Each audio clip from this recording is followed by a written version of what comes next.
over a shared, crusty loaf of bread. The farmer notices you looking at a prominent, tattered scarecrow in the field. "Oh, you like old Barney?" he asks. "Does a damn good job scaring the vermin. Shame about the real fella. He was a funny one.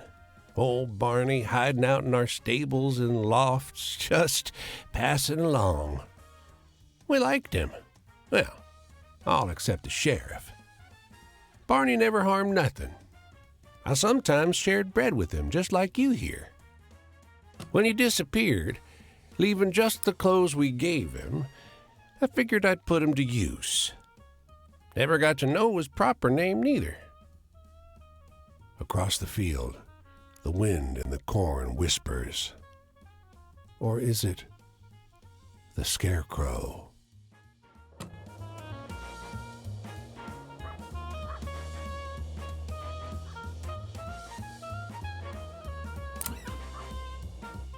"Ride with us a little while, stranger." It's a kind offer. Miles of dusty road through the rolling prairies have recast this landscape as an exhausting soup of wind and misery. There are 4 of them on the wagon, a perfect nuclear family. Mother, father, son, daughter, and a small fuzzy terrier trailing behind. But the pace of their movement is glacial. The draft horse ambles forward, one agonizingly slow step at a time. "Ain't no point rushing to get where we were going." The wooden cart shivers with every pebble on the road that its wheels must laboriously traverse. The girl in the back pipes up. "The going's the point, see?" Time stretches wearily. The father sometimes makes half-inch adjustments to the horse's trajectory, keeping him from ambling off the road. There is some intimation that they are heading for Oregon, but at no point is it mentioned when they might arrive.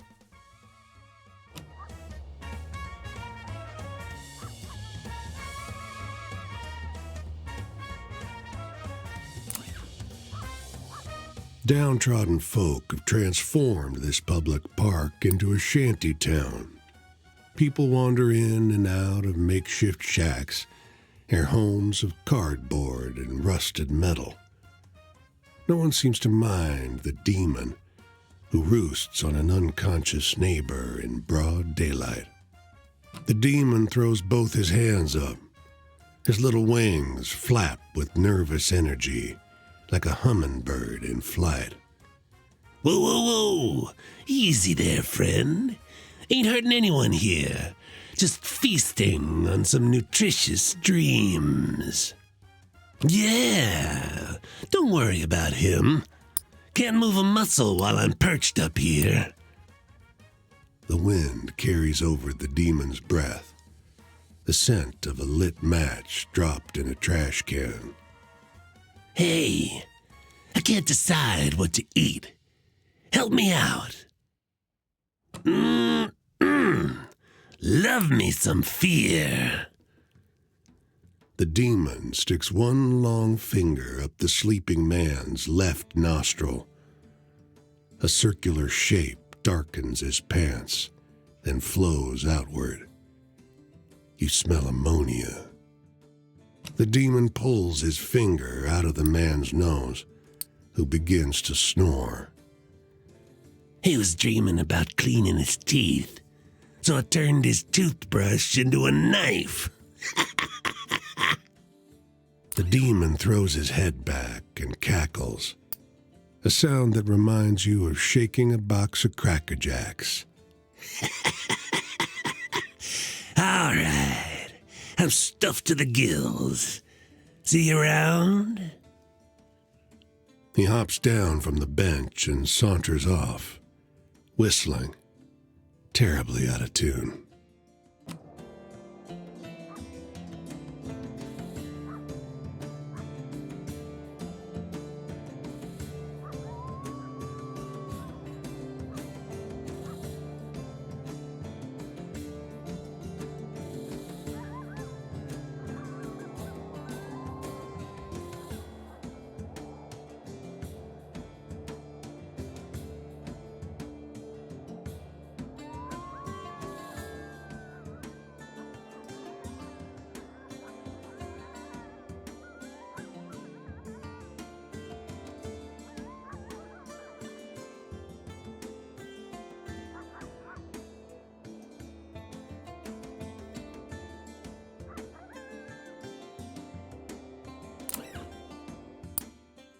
3 delivery trucks sit on the waterfront, their drivers securing the cargo. 12 cop cars form a protective half-ring around them. Their occupants seem to be gearing up for combat. You approach a pair of cops. The broad one pushes shells into a shotgun with a practiced motion and an undercurrent of excitement. His wiry partner indicates the trucks. We got to get these through. Keep them secure. The broad cop grunts. You been living under a rock? Strikers, says the other.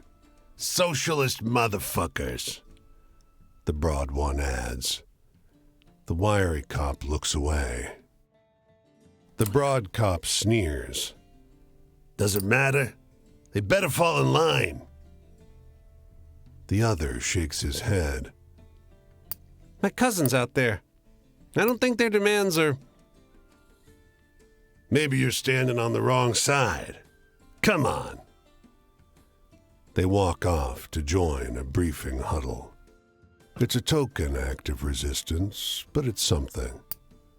You drop onto your belly, the car between you and the gathered cops, and locate the fuel line. You jab a knife into it. It takes a few attempts, but you nick it just right and cover your face as gasoline pours out. You stand to find the thin cop watching. He looks between you and the fuel leaking over the asphalt. The two of you lock eyes for a long second. Go, he says.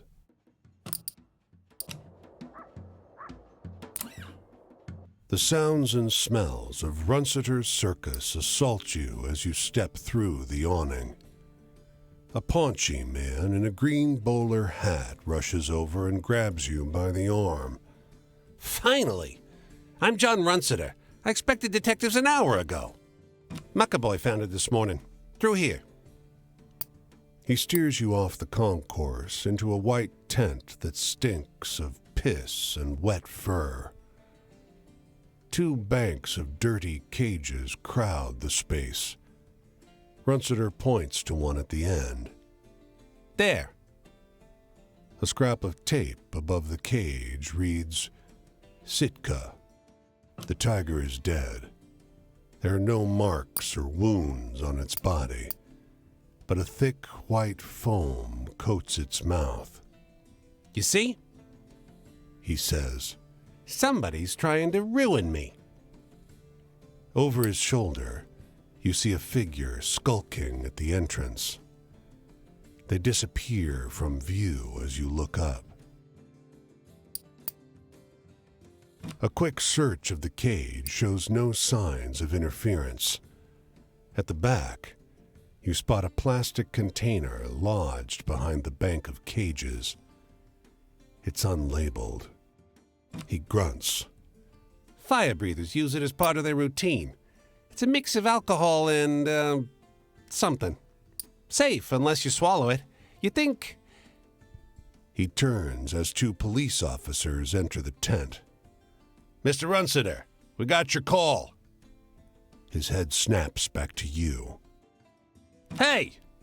Runciter yells as you push past him. I catch you near my animals again, I'll put you in a cage and let Sitka's mate have a turn with you.